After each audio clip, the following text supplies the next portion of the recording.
آج ہم کمزور کیوں ہوئے؟ جب ہم نے دین اور علوم کو چھوڑ دیا۔ میں ان میں سے نہیں ہوں جو کہتے ہیں کہ بالکل یہ سائنس نہیں پڑھنی، اور خاص طور پر بچیوں کو تو علم کے نزدیک نہیں جاتی، بالکل غلط ہے۔ اگر آپ اسلامی تاریخ دیکھیں، بڑے بڑے صحابہ کی استاد جو تھی، ٹیچر جو تھی، ان کا نام سیدہ عائشہ ہے، ہماری ماں۔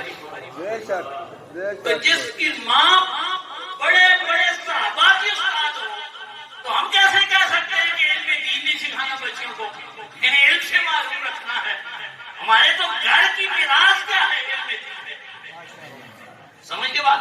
اور نہ سائنس کے مخالف ہے، نہ ان علوم کے مخالف ہے جو آج انگریزوں کے پاس۔ ہاں، ان کو اپنے دین کے ساتھ تقابل کر کے جانچیں گے، اگر کام کا ہوا رکھ دیں گے، بیکار ہوا وہ کروا دیں گے۔ کیونکہ رسول اللہ صلی اللہ علیہ وسلم نے بدر کے جو قیدی تھے وہ قرآن پڑھانے والے تو نہیں تھے، نہ انہیں فقہ کا پتا تھا۔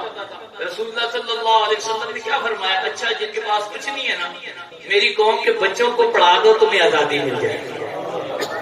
ان کے پاس جس چیز کا بھی علم تھا، لکھنے پڑھنے کا، تو ان سے بھی علم لے، لیکن یہ علم محکوم بن کر نہیں لینا، مرغوب ہو کر نہیں لینا، قیدی بنا کر جگڑ کر اپنی خودداری کا لینا ہے۔ یہ علم نافع بھی ہوگا اور آپ کی ترقی کا فائدہ پائے گا۔